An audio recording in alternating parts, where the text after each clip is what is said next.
Hello everyone, कैसे हैं आप सब। आई होप आप बहुत अच्छे होंगे। तो लास्ट सेशन में हमने डिस्कस किया था कि किस तरह से हम पता लगा सकते हैं डायरेक्शन ऑफ मोशन, और हमने डिस्कस किया था एक बहुत ही छोटा सा कंसेप्ट। ठीक है, डायरेक्शन ऑफ मोशन के साथ में हमने क्या देखा था, nth, अगर आपके पास nth सेकंड के अंदर अगर कोई डिस्प्लेसमेंट पूछ लेता है तो वो उसका कैलकुलेशन कैसे करते हैं, और उस पर बेस्ड कुछ क्वेश्चन हमने कर लिए थे।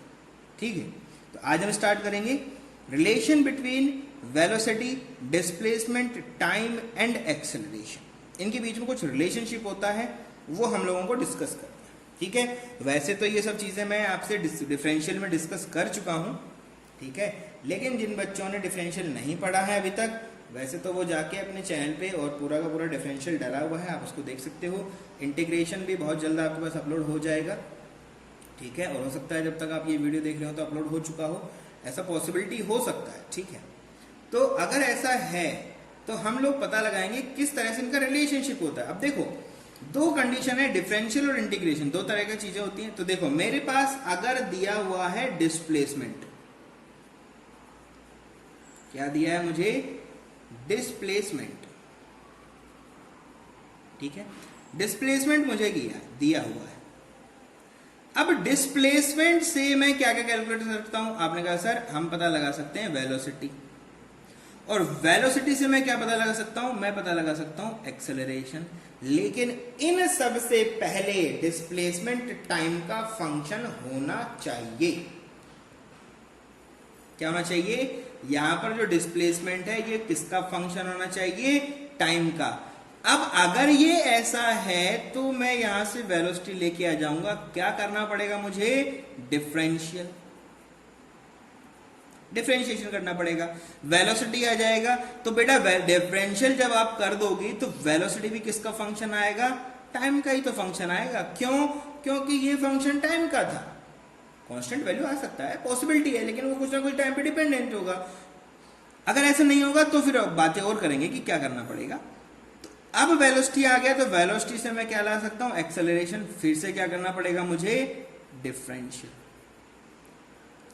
और उस कंडीशन में हमारा एक्सेलरेशन क्या आ जाएगा, ये टाइम का फंक्शन आ जाएगा। ऐसा जरूर नहीं है तो ये कांस्टेंट वैल्यू भी आएगा, लेकिन आएगा वेलोसिटी से ही।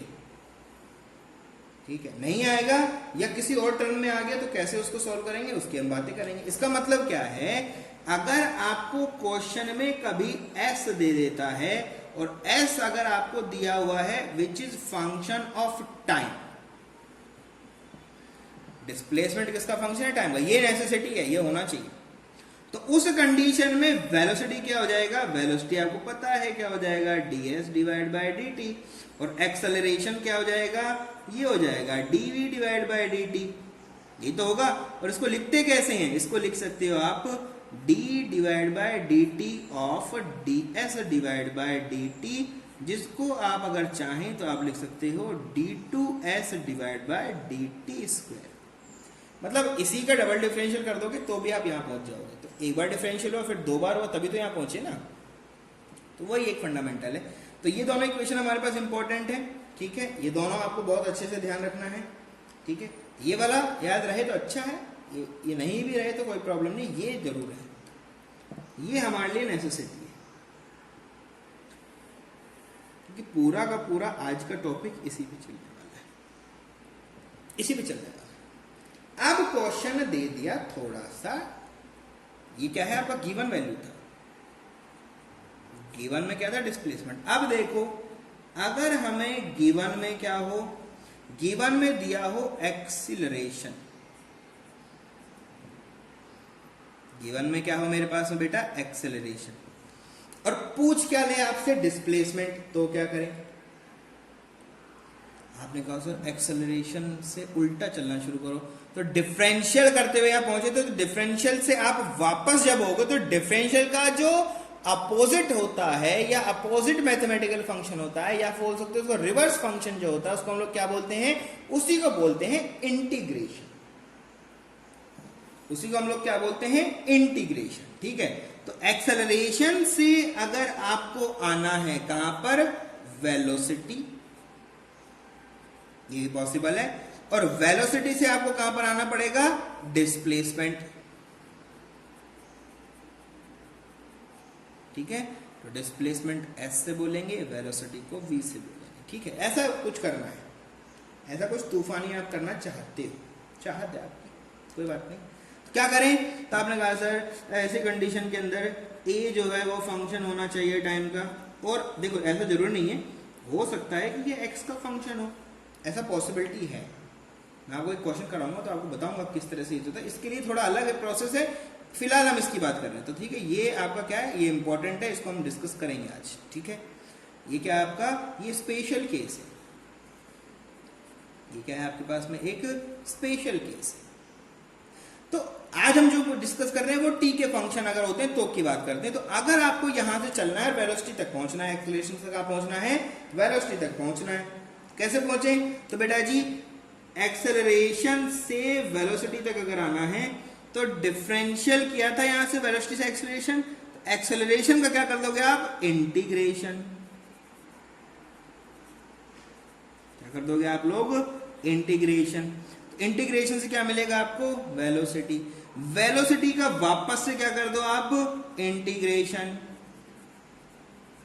क्या कर दो आप वहां का वापस से इंटीग्रेशन, तो क्या मिल जाएगा आपको, डिस्प्लेसमेंट। और अब जब जो डिस्प्लेसमेंट मिलेगा वो फंक्शन किसका होगा, टाइम का होगा। यहां पर जो वेलोसिटी मिलेगा वो भी फंक्शन किसका होगा, टाइम का होगा। ये ध्यान रखना, ये आपको ध्यान रखना है। क्यों, क्योंकि एक्सेलरेशन जो आप लेके चले थे वो किसका फंक्शन था, टाइम का फंक्शन था, तो जो बाकी बचेंगे वो भी टाइम के आएंगे। अगर ये x का फंक्शन होगा या x का फंक्शन हो तो ये भी x का होगा, ये भी x का होगा, बस इतना सा डिफरेंस है, तो थोड़ा सा डिफरेंस बनेगा।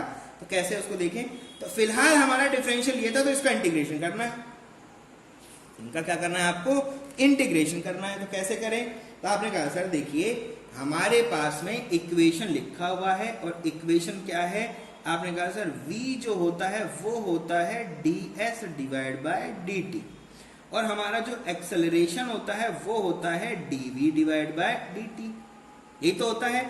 अगर मैं इसको थोड़ा सा मॉडिफाई करके लिखना चाहूं तो क्या मैं इसको लिख सकता हूं, v dt is equals to ds, और इसको मैं अगर लिखना चाहूं तो लिख सकता हूं क्या, a dt is equals to dv, लिख सकता हूं क्या। और अगर मैं ऐसा लिख सकता हूं दोस्त, तो यहां से आपको मिल जाएगा expression s is equals to integration of v dt, और यहां से आपको मिल जाएगा v is equals to integration of a dt। यहां से a निकालो, यहां पुट करो और s निकालो, अगर क्वेश्चन पूछ लेता है तो। मतलब दो, हमारे पास 4 टोटल इक्वेशन आ चुकी जो इंपॉर्टेंट है फिलहाल।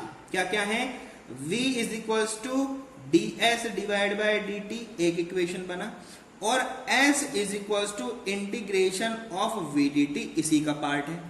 ऐसे ही हमारे पास आ गया acceleration is equals to dv divide by dt, और हमारे पास आ गया v is equals to integration of a dt, ठीक है। तो ये चारों इक्वेशन है, इन चारों इक्वेशन को बेटा जी बहुत अच्छे से याद रखना, क्योंकि ये इक्वेशन ऑफ मोशन है। ये जो इक्वेशन आपके सामने दिख रही है यही क्या है, आपकी इक्वेशन ऑफ मोशन है, ठीक है। इक्वेशन ऑफ मोशन आपने जो पढ़ा है ना, v square is equal to u square plus 2as, है ना, या फिर s equal to half at square ut plus half at square, वो सब इक्वेशन ऑफ मोशन नहीं है, वो कांस्टेंट एक्सेलरेशन के अंदर इक्वेशन ऑफ मोशन है। तो ये आपकी क्या है, जनरल इक्वेशन ऑफ मोशन। ये हमेशा क्या है, इनको अगर आपसे कोई पूछता है भाई ये चीज आप क्या लिख रहे हो, तो आप इनको बताओगे these are general equation of motion. तो मैं लिख देता हूं इस बात को, ये क्या आपकी जनरल इक्वेशन ऑफ मोशन, यही है आपकी जनरल इक्वेशन। कभी भी यूज करो, कोई प्रॉब्लम नहीं होगा, कभी नहीं होगा। रिलेशनशिप दिया हो यूज करो भर भर के, कोई टेंशन नहीं। हो गया, समझ रहे हो। चलो अब क्वेश्चन करते हैं। अब क्या करते हैं, क्वेश्चन करते हैं। तो सबसे पहला क्वेश्चन आपके सामने लिखते हैं। क्वेश्चन में दिया हुआ है v is equals to t plus 1। क्या है, v is equals to t plus 1। Find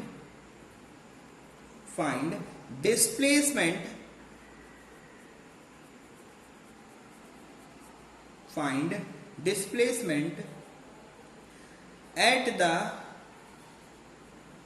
end of 4 seconds if if body was at rest initially। अच्छा क्वेश्चन, ठीक है। अब सर इसके तो करा दो, अरे इसके तो बहुत सारे क्वेश्चन पीछे करा चुका हूँ भाई, अभी तो कुछ किया आपने लास्ट सेशन में, यही तो किया है, लास्ट सेशन में यही किया। तो अभी फिलहाल इसकी बात करो, इसकी बात करोगे तो आपने कहा सर कैसे सॉल्व करेंगे इसको, बहुत आसान सा बात है बेटा, सॉल्यूशन करने के लिए घबराओ नहीं। वेलोसिटी है, डिस्प्लेसमेंट पूछा है, तो ये रहा वेलोसिटी डिस्प्लेसमेंट का रिलेशनशिप, ठीक है। सॉल्यूशन कर रहा, क्या किया आपने कहा सर देखिए वेलोसिटी गिवन है विच इज इक्वल टू t+1, और जो डिस्प्लेसमेंट होता है वो होता है इंटीग्रेशन ऑफ vdt। इसका मतलब हमें करना पड़ेगा इंटीग्रेशन ऑफ t+1 का dt के रेस्पेक्ट में। और अगर ऐसा होगा तो t की पावर n का है ना, तो क्या होता है t की power n+1 divide by n+1 हो जाता है। तो ये कितना हो जाएगा t² / 2, प्लस में 1 का क्या हो जाएगा t, प्लस में क्या आएगा कांस्टेंट। आपने कहा सर कांस्टेंट क्यों आएगा, क्योंकि ये जो आप कर रहे हो ये इनडेफिनेट है। कैसा इंटीग्रेशन है, इनडेफिनेट। मैंने आपको लिमिट के साथ भी करना सिखाया था, लिमिट अगर दिया होगा तो हम कर लेंगे। अगर बोल देता कि वो बोल देता कि 3 सेकंड से 4 सेकंड के बीच में चाहिए तो 3 से 4 का लिमिट हो जाता। फिलहाल लिमिट नहीं दिया हुआ तो हमें कांस्टेंट का वैल्यू निकालना पड़ेगा, ठीक है। हमें क्या करना पड़ेगा, कांस्टेंट का वैल्यू फाइंड आउट करना पड़ेगा। To find the value of constant, to find the value of constant, value of constant we apply boundary condition. आपने कहा सर ये क्या चीज है, बाउंड्री कंडीशंस बेटा क्वेश्चन में दिए होंगे, आप कैसे दिया होगा पता लगाना पड़ेगा। देखो इसको, क्वेश्चन को देखो, क्वेश्चन को अगर आप पढ़ेंगे तो आपको बाउंड्री कंडीशन दिखाई पड़ेगा। क्या बोल रहा है, if body was at rest initially. Rest का मतलब क्या है, आपने कहा सर जब t = 0 है, इनिशियली का मतलब सबसे पहले, t जब 0 है तो v का वैल्यू कितना है, 0 है। रेस्ट पे है तो डिस्प्लेसमेंट भी कितना होगा, कितना होगा, 0 ही होगा। t = 0 जब होगा, इनिशियली का मतलब क्या है, 0 वैल्यू पे, बिल्कुल शुरुआत में। तो शुरुआत कब होती है, t = 0 पे होती है। ऐसा तो ना t = -1 सेकेंड, नहीं भाई, प्लस में तो टाइम पॉजिटिव। इनिशियली रेस्ट पे है, बॉडी वॉज एट रेस्ट। अब जब वेलोसिटी नहीं है, टाइम भी नहीं है, तो डिस्प्लेसमेंट भी तो 0 ही होगा। और अगर ये तीनों टर्म यहां पर पुट कर देते हो तो t = 0, 0, 0 और s = 0, तो c = इन दोनों को जब आप लगाओगे, इस इक्वेशन को यहां पुट करोगे तो आपको मिलेगा कि c भी कितना है आपका, 0 है। c कितना आ गया, 0। और जैसे c 0 आया तो आपका इक्वेशन बन गया कि s = क्या हो जाएगा, t² / 2 + t। हमें डिस्प्लेसमेंट कब चाहिए, 4 सेकंड में। हमें कब चाहिए, ये हमें चाहिए एट 4 सेकंड्स। तो 4 सेकंड में 4 का वैल्यू पुट कर दो, तो 4 का स्क्वायर कितना हो जाएगा, 16 / 2, 8 प्लस में 4, 8 + 4 कितना हो जाएगा, 12 मीटर्स। ये हो गया आपका आंसर। 4 मीटर पुट कर दो, है ना, कितना हो जाएगा आपका, 12 मीटर्स। क्लियर है सब बातें, बढ़िया। चलो आगे बढ़ते हैं, आगे करते हैं कुछ और क्वेश्चंस, ठीक है। क्वेश्चन करते रहोगे तो आपको उससे बहुत फायदा होगा, ठीक है। तो क्वेश्चन करते हैं नेक्स्ट। Velocity = 2t। क्वेश्चन में क्या दिया है, क्वेश्चन में दिया है v = कितना है हमारे पास में, 2t। Find displacement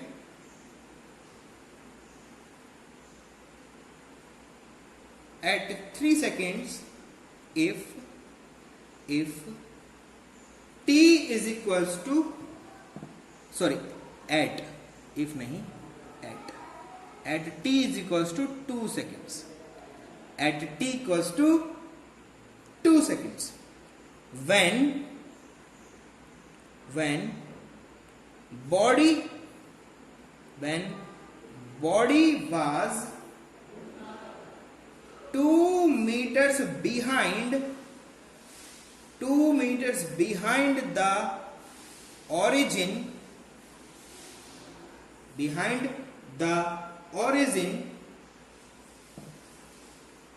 time was 0. ठीक है, when body was 2 meter behind the origin, time was 0. ठीक है, तो इसमें आपको पता क्या लगाना है, आपको पता लगाना है पूरा का पूरा डिस्प्लेसमेंट। तो आपने कहा सर देखिए वेलोसिटी का इक्वेशन दिया है 2t और जो डिस्प्लेसमेंट होता है वो होता है vdt इंटीग्रेशन। तो आपने कहा सर इंटीग्रेशन करना पड़ेगा, किसका करना पड़ेगा, 2t का, किसके रेस्पेक्ट में, dt के रेस्पेक्ट में। तो आपके पास में आ जाएगा 2t square divide by 2 plus में क्या बन जाएगा कांस्टेंट। तो इक्वेशन आ गया s is equals to T square plus constant, ये बन गया आपका इक्वेशन। अब कांस्टेंट का वैल्यू फाइंड आउट करना है, तो कांस्टेंट का वैल्यू कैसे फाइंड आउट करते हैं, बाउंड्री कंडीशन से। ठीक है, बाउंड्री कंडीशन, आपने कहा सर बाउंड्री कंडीशन क्या है, तो बेटा बाउंड्री कंडीशन आपको लैंग्वेज में मिलेगा। तो लैंग्वेज क्या कहता है, t equals to 2t find displacement at 3 second, अच्छा कोमा यहां लगना है, at t equals to 0 seconds, at t is equals to 0 seconds body was 2 meter behind the origin। तो ये हटा दो, टाइम वाला सिस्टम मैंने देखा नहीं, ध्यान नहीं दिया, सॉरी, कोई बात नहीं। ठीक है, तो ये हमारे पास में दूसरा बन गया। तो ये अभी क्या है, t इक्वल टू 0 के ऊपर बॉडी कहां पर है, 2 मीटर बिहाइंड है। तो देखो आपसे क्वेश्चन ने बोला कि जब t इक्वल टू 0 है तो s का वैल्यू कितना है, -2 मीटर्स है। भाई जब t का वैल्यू 0 है तो बॉडी पीछे है, बिहाइंड का मतलब क्या है, आपके ओरिजिन से इस तरफ में है, तो इस तरफ में मतलब माइनस वैल्यू है, कितना हो जाएगा, -2 मीटर्स हो जाएगा। ठीक है, इनको यहां पर पुट कर दो, जैसे पुट करोगे तो क्या मिलेगा, -2 is equal to 0 plus c। तो यहां से आपके पास में जाएगा c का वैल्यू कितना हो जाएगा, -2। जैसे आ जाएगा तो s का इक्वेशन वापस से रिराइट कर लो, t स्क्वायर और c का वैल्यू कितना है, -2। ये बन गया आपका नया इक्वेशन। आपको कहां चाहिए, आपको चाहिए displacement at t is equal to 3 seconds आपको पता लगाना है। डिस्प्लेसमेंट कहां पता लगाना है आपको, 3 सेकंड में पता लगाना है। तो 3 सेकंड में पता लगाना है तो वैल्यू पुट कर दो। तो आपने कहा sir s is equal to 3 का स्क्वायर -2, तो वैल्यू कितना आ गया मेरे पास में, 9 - 2 which is equal to 7 metres. ये हो गया हमारा आंसर। ठीक है, तो क्वेश्चन को अच्छे से पढ़ाओ, बढ़िया से इसको रीड करो और उसके बाद में इसकी बाउंड्री कंडीशन पता लगाओ, बाउंड्री कंडीशन से c का वैल्यू पता लगाओ, c का वैल्यू पुट करो और जो भी टाइम पीरियड में पूछा गया है उसका आंसर निकाल के उसको बता दो। यही तो करना है यार, और तो कुछ ज्यादा तो करना नहीं। चलो बढ़िया, नेक्स्ट क्वेश्चन की तरफ मूव करते हैं। क्वेश्चन ने दिया है v is equal to T square, find acceleration of body. ठीक है, और एक और इसी में 2 क्वेश्चन बना देते हैं। ठीक है, 2 क्वेश्चन बनाते हैं। क्वेश्चन ने बोला आपको a is equal to t plus 3 find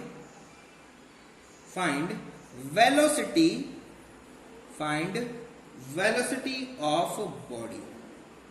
कोई टाइम पीरियड नहीं दिया, आपको जनरल ही बताना है, सिर्फ क्या करना है, जनरल आपको बताना है। तो ये सब आपको देखना है। तो 2 क्वेश्चन मैंने एक साथ लिख दिया है, तो इसमें कोई दिक्कत आपको नहीं होना चाहिए। फटाफट से सॉल्यूशन करना है, तो सॉल्यूशन करना शुरू करते हैं। चलो, तो आपने कहा सर सॉल्यूशन करना है, तो आपने कहा sir v is equal to दिया है टी स्क्वायर, एक्सेलरेशन पूछा है। अरे यार एक्सेलरेशन पूछा है तो क्या हो जाएगा सर जी, एक्सेलरेशन जो होता है वो होता है dv डिवाइड बाय dt। तो क्या करना पड़ेगा, d divide by dt of T square. तो वैल्यू कितना हो जाएगा, 2t। कितना हो जाएगा, 2t। तो एक्सेलरेशन कितना आ गया आपके पास में, 2t।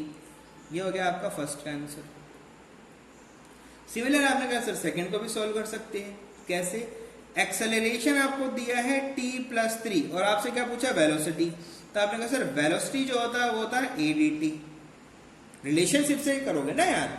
तो आपको लिखना है, तो आपने कहा इंटीग्रेशन ए डी टी, तो ए का वैल्यू कितना है t+3, और किसके रेस्पेक्ट में करना है, dt के रेस्पेक्ट में, तो कर दो। कितना बनेगा t² डिवाइड बाय 2, प्लस में कितना हो जाएगा 3t, प्लस में कितना हो जाएगा c। तो वेलोसिटी का इक्वेशन कितना हो जाएगा, इक्वेशन हो जाएगा t² divide by 2 plus 3t plus c। अब आपने कहा सर c का वैल्यू फाइंड आउट करते हैं अगर हमें कोई बाउंड्री कंडीशन दिया होता तो। जैसे हमको बाउंड्री कंडीशन अब दे देते हैं, अभी तक नहीं दिया था ना, कोई बात नहीं, अब बाउंड्री कंडीशन देके सी का वैल्यू फाइंड आउट करा लेते हैं आपसे। ठीक है, क्वेश्चन में बोला गया है consider at t is equal to 1, at t equal to 1 body is at rest. Question में बोला कि t इक्वल टू 1 पे बॉडी कहां पर है, रेस्ट में है। t इक्वल टू 1 पे बॉडी कहां पर है, रेस्ट में है। तो जैसे आपने ये बोला तो इसका मतलब क्या हो गया, जब t इक्वल टू 1 है उस कंडीशन में v का वैल्यू कितना है, 0 है। वैल्यू पुट कर दो, t का वैल्यू 1, v का वैल्यू 0। तो जैसे पुट करोगे तो आ जाएगा 0 इज इक्वल टू, पेन बदल लेता हूं जिससे आपको कंफ्यूजन ना हो। ठीक है, तो ये हो गया, ये तो हो गया 0 is equal to 1 divide by 2 plus 3 plus c। तो यहां से c का वैल्यू फाइंड आउट करो, तो c का वैल्यू कितना हो जाएगा 1/2 प्लस 3, तो कितना हो गया 6 प्लस 7/2, कितना हो गया -7/2, कितना हो गया -7/2। 3.5 है ना, 3.5 है ना, तो 7/2 भी क्या होता है आपका, देखोगे तो 3.5 ही बनेगा। समझ रहे हो चीज, 3.5 आ रहा नहीं आ रहा है तो 3.5 तो है, तो -7/2। जैसे ही c का वैल्यू जैसे ही फाइंड आउट किया, इसमें वैल्यू पुट कर दो, तो आपका आ जाएगा v is equal to t² plus 3t minus 7/2। ये हो गया आपका इक्वेशन। मतलब इस इक्वेशन में जो भी t का वैल्यू पुट करोगे आंसर आपके पास आता जाएगा। इस कंडीशन के लिए आएगा, लेकिन वो कंडीशन जो है वो ये रहेगा, कंडीशन यही रहेगा, आंसर यहां से इस तरह से आपका वेरी करते जाएगा। तो इसमें वैल्यू पुट करते जाओ, आंसर निकालते जाओ। समझो चीज को, बढ़िया। चलो नेक्स्ट क्वेश्चन की तरफ मूव करते हैं। क्वेश्चन लिखते हैं, क्वेश्चन दिया हुआ है a is equal to, question है a is equal to 3t², find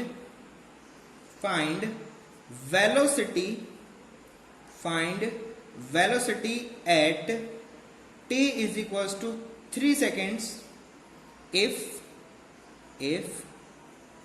body was at rest at t is equals to 2।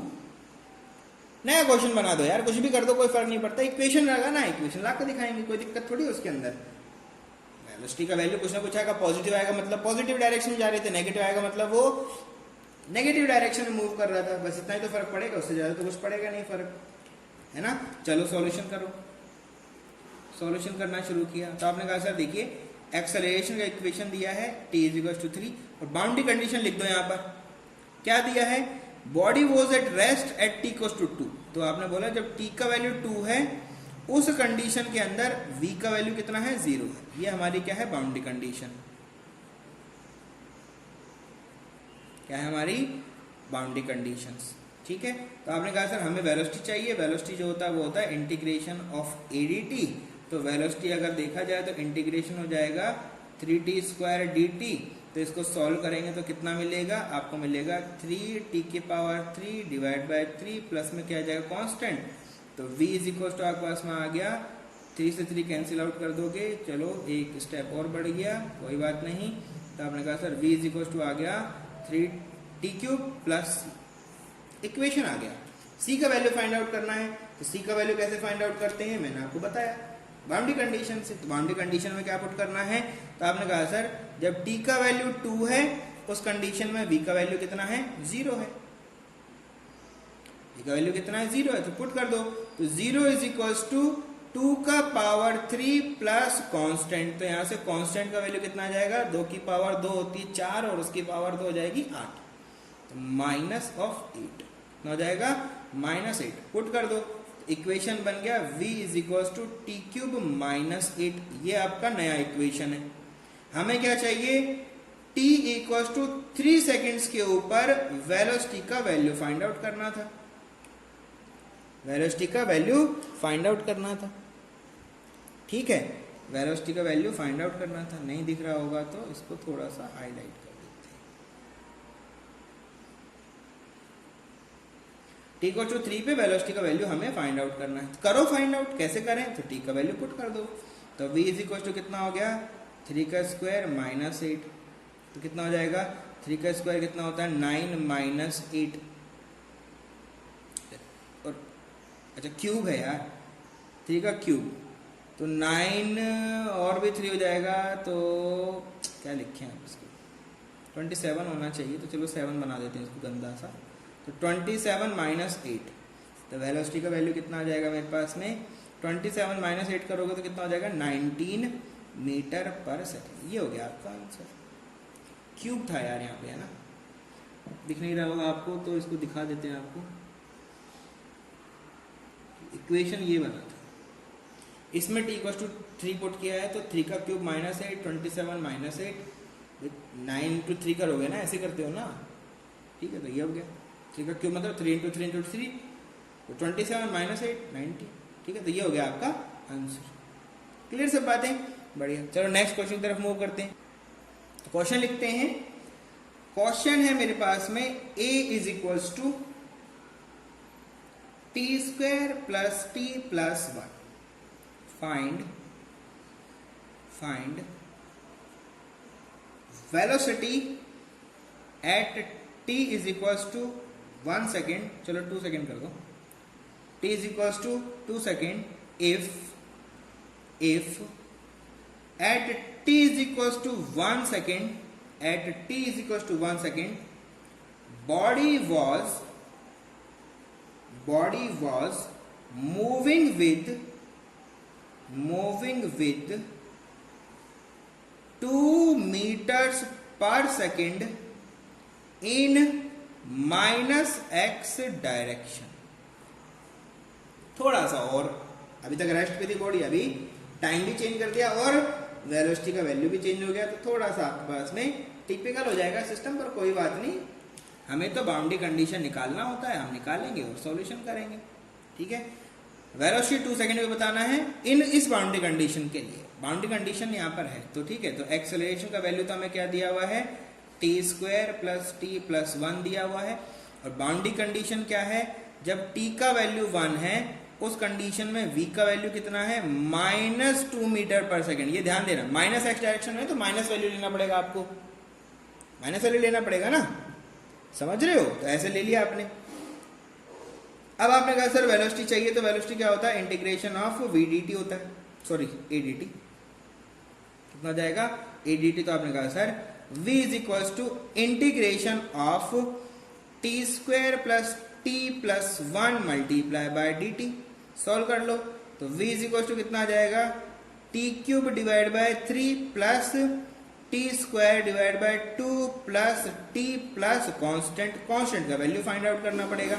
कैसे फाइंड आउट करें, तो आपने कहा सर ये रहा बाउंड्री कंडीशन, ये रहा बाउंड्री कंडीशन और ये रहा इक्वेशन, दोनों को यूज करो और बाउंड्री कंडीशन को फाइंड आउट करो। तो आपने कहा सर v का वैल्यू -2 है, जब t का वैल्यू कितना है 1, तो कितना हो जाएगा 1 divide bye 3 plus 1 divide by 2 plus 1 plus constant, तो यहां से कांस्टेंट का वैल्यू कितना आ जाएगा, देखो भाई,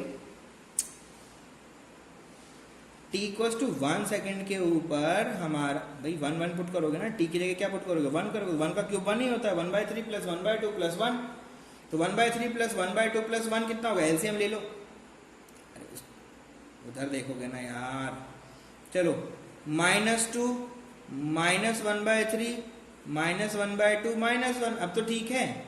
चलो तो c इज इक्वल टू कितना हो गया, एलसीएम ले लो, कितना हो गया 6, कितना हो गया 3 इंटू 2 6, तो ये कितना बना, माइनस वैल्यू कितना बना बेटा 12, और ये कितना बना, ये हो गया आपका 2, तो हो गया आपका कितना हो गया, हाँ 2 ही हो गया, माइनस ये कितना हो गया आपका 3, और माइनस ये कितना हो गया 6, ठीक है, सी का वैल्यू यहाँ से फाइंड आउट करो। 12 और 2 कितना हो गया 14 और 6 20 और ये हो गया 23 माइनस 23/6 माइनस 23/6। सी का वैल्यू आ गया। अब यहाँ पर पुट कर दो वैल्यू को।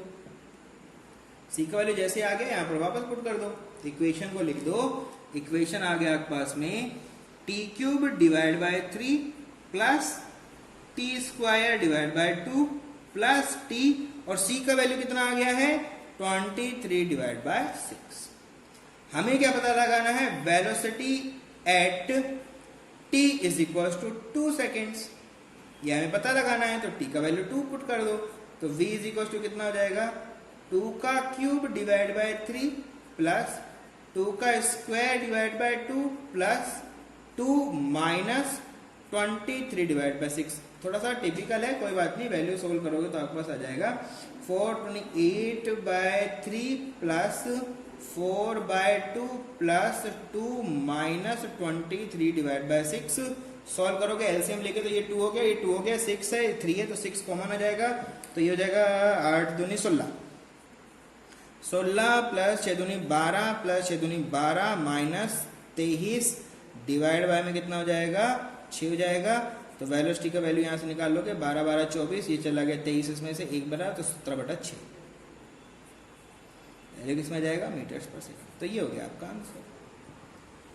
ठीक है, इस तरह से आपको खूब सारे क्वेश्चन सॉल्व करने चाहिए, बढ़िया बढ़िया क्वेश्चन करते रहो, बुक उठाओ और सॉल्यूशन कर डालो, बुक उठाओ और सॉल्यूशन कर डालो।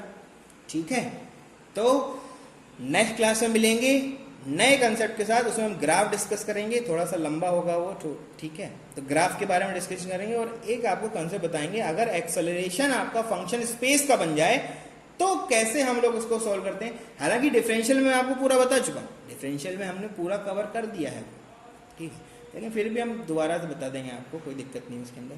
तब तक के लिए stay safe, stay blessed, thank you very much.